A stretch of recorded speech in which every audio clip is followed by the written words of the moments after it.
Yeah. We get 5 of these, you know what I'm saying?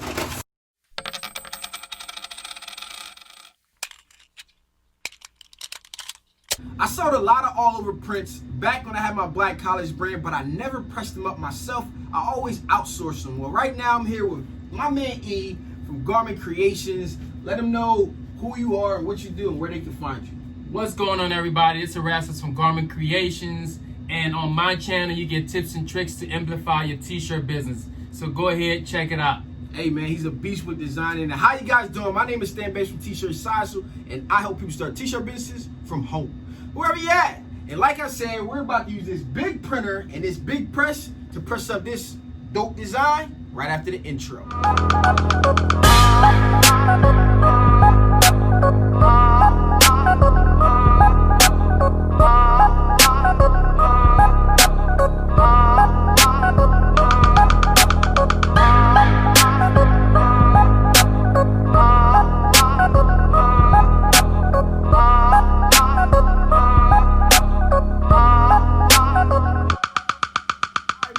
In the intro, we just designed that shirt that you guys just saw. It's ready to go. My man E jumped in Photoshop, designed me up some fire, man. Step by step. Yeah, man, a great tool and service that he has going on at Heat Press University. So if you guys want to know Photoshop, that's the guy to go to. I know a lot about Photoshop and about design and stuff like that, but it's not one of those things I'm passionate about teaching, you know what I'm saying? I struggle my way to learning. And I got my tips and tricks and tools and stuff. I do a little bit here and there, but if you want to go in depth, man, make sure you sign up for Heat Press University. I'm gonna put the link down in the description. You guys can check that out. And now it's time to head over to the big mammoth press back here. That big old heat press. So the heat press we're using today is gonna be the 31 by 39 heat press, okay? And Stan is gonna show you how to press this shirt. All right, man, let's get to the press. Let's do it. We over at the press. We got our big, huge print, like a little blanket right here. Right. This thing is huge. So we got the print ready. You guys, we just basically designed it in the computer, printed it out, dropped some B-roll right here for you guys to see it coming out. So E, talk me through the process of getting this together. What do we need to worry about? What do we need to do? All right, so with any other shirts, same way you would do your pre-press and everything, all over print shirts, it's important to do your pre-pressing. You might have to do multiple pre-presses too, because there are certain spots that you have to be assured of when the reason why you do it is because the armpits, all those like the overlays, those wrinkles, they're like hard to go away. Right. So you want to hit a few times with your pre-press. So we're gonna start over our pre-press, and then one thing you gotta remember, I always cut the jig to put in between my shirts here. Okay, because right where the label is, if you don't, the print's gonna cover and it's gonna translate on the back. So I always stick a piece of paper right here, you know, making sure it covers the inside of my fabric there, both sides. That's all. You ain't gotta worry about anything else. You know, it's just as much as it's not going on the back collar line and all that. Okay, and I'm gonna do my best using my hands to get the wrinkles down as much as I can. And then I'm gonna slide this thing in, and Are you pressing it down fully, or are you just like holding it down to iron it a little bit? I like to close it. Close it down. Close it for about 5 seconds, you know, and then I'll pick it up. Easy. Yep, pick it up. Watch my wrinkles again. You may have to now fix the wrinkles a little bit. Let me sit this down real quick so we can kind of work here. Yep. There's some instances where people build jigs to put underneath of that. Shirt. Yeah, but then I feel like if you don't have it in the full shirt, then you run into pressure issues. So you have to have it where it's the full shirt actually. And that'd be, you need a lot. You need one for every size. Every size, and you know. Won't be able to and if you're doing mass, different shirts exactly. and stuff like that, right? So that's why it's like, if you're mass producing this, it don't make sense. You gotta like, that's like pre-treating. Yeah. You feel me? So we'll hit it one more time.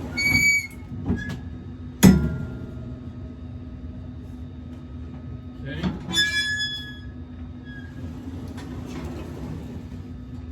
Jumped up on me a little bit. I think this is about as good as we gonna get. Yeah, man. we're about good. You know, just I usually always tell the customer like, hey, there's a few spots under there. That's under the armpit. It's under the armpit. Unless they're out there doing jumping jacks, you really don't.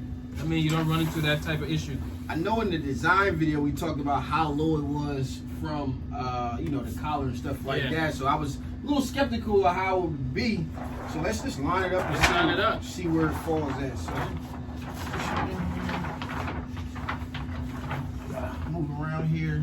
Gotta find the collar. Okay, How do you so center this bad boy? Usually what I do, I just fill it. You know I can pick it up, and I know like if you look at the template, yep. you will see the neckline there. So what I like to do is just try to slide over a little bit, right? And then your collar is right here. So right now I'm 2 fingers to the shirt, top of your logo, but I'm actually 4 fingers to where you want it to be. And that's kind of how I like the position mine we talked about, because of the way it is. I used to do this, and then it was on the print was on my stomach, so I started to move it up. Yeah. And that's actually like kind of good. Now, what about centering it as far as on the sleeves? And so like so you just pick it up. I always take a peek to just try to line it up this way, making sure my design is actually on past the top of the shirt, and then the bottom everywhere needs to be covered. Okay. So let me see here. Let me see if I can figure something out. So we're a little bit off center, so we need to come this way. To the right, left a little bit. A little more right there. So based on this shirt, I should be right between the I and the D. Yeah. Right between the I and the D. I feel like it's a little bit more, slightly. All right. Good. That looks great. All right, now I'm gonna check my wrinkles again, because when I lift it up over here, it was crazy right there. Check our bottoms, just making sure it's there. You got that sleeve over there? Sleeve. Okay, yeah, we're all good over here. Not now. Not now that I picked it up. Yeah, I'm just making sure my press. Gotta be perfect, guys. Gotta be perfect. Okay, we need to bring it. Up a little bit. Yeah, because my sleeve is here and the print ends here. Yeah. So. All right, let's slide it up slightly. All right, under there. Check it again. Yeah, it's fine. The fact that we have the background is white and it's like the polka dot, it's not gonna have too much of an effect to it. This ain't polka dots, bro. Not polka dots, but I'm not wearing no polka dots. All right, man. All So right. now, what are we pressing at? So we're pressing temperature as at 400 and in 60 seconds. Okay, so let me slide it in here. It's a big ass press. Yes, sir. All right, we're gonna shut it down. Okay. All right, now, when I used to do sublimation shirts and stuff like that, you used to have to snatch the print out. Do you have to worry about that? You ain't gotta worry about it here. No ghosting, because the ink comes right off of the paper. You know, I just slide it out and just move it. All right, another tip. I know if you're doing sublimation, I seen you grab some butcher paper and you laid that, or craft paper, and laid that out underneath. Yeah, so that's simply because I want to protect my equipment, I want to protect my asset, and this thing is ink, so the ink is going to penetrate. You already see on the phone, on the bottom pattern here, it's already got some stain on there. So I don't want that stain to translate to any other shirt. Too, right? Okay? Yeah. And then some folks, in some instances, you can put butcher on the top as well, but I'm only doing sublimation here, and I haven't seen where the ink actually traveled to the top. Smart, man. You're not making problems that you don't really got. No, there's no need for it. Excited, man. 4, 3, 2. Whew. Let's take a look. So Let's take a look. Pull it out. All right, man. Here goes the big reveal. I'm gonna let y'all see it before me.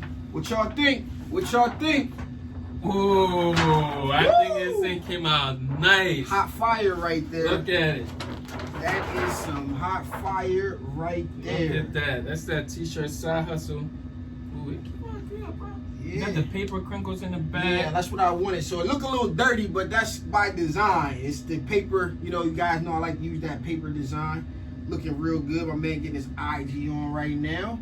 All right, so anything that people should know or consider when getting into sublimation, especially full sublimation? So when getting to full sublimation, I would say go all the way in and get the equipment. You know, the first, if you're deciding what you should get first, I had this conversation with someone, I would say get a bigger printer first before a bigger heat press. Because there's other ways you can do it on the small one. I have a video before where you can piece, I don't want to piece my images together. Right. I can manage to make it work on my small print, but piecing it together is the biggest part. That's when you won't get consistency and none of that. So the first thing you should get, if you can afford, get a bigger heat press, a bigger printer, and then make some money and get into the bigger press. Now that's dope, because thinking about it, even watching you like get creative and put your jig, lay it out and press it multiple times. Even if it's like if you had a small press, like when I do some oversized prints bigger than 15 by 15, you do multiple presses. Yeah. But I can say, like, you know, you see those lines where you don't line things up perfectly and it'll show off in your design. But hey man, this thing is fire, man. I'm about to put this on. Let me know down in the comments what you guys think about my new all over print from Garment Creations, man. This thing is pretty dope, man. I appreciate you for having me. Let the people know where they can find you. Oh, you can find me at Garment Creations on YouTube, Instagram. I'm Garment Creations anywhere. And if you're trying to take your t-shirt business to this next level with education, I got you hooked up at courses.heatpressuniversity.com, or you can just visit heatpressuniversity.com and that will link you at courses.heatpressuniversity.com. And if you're also trying to get the prints, hit me up. I can send you the prints and we can go from there. That's dope, man. Appreciate you for having me. Like I said, man, I'm going to put the links down in the description below for the courses, different things like that. You can get your full-size prints and press it up on your press. This has been your boy Stan Bates from T-Shirt Sizel here at Garment Creations. Peace. Peace out, y'all. Keep firing up that heat press.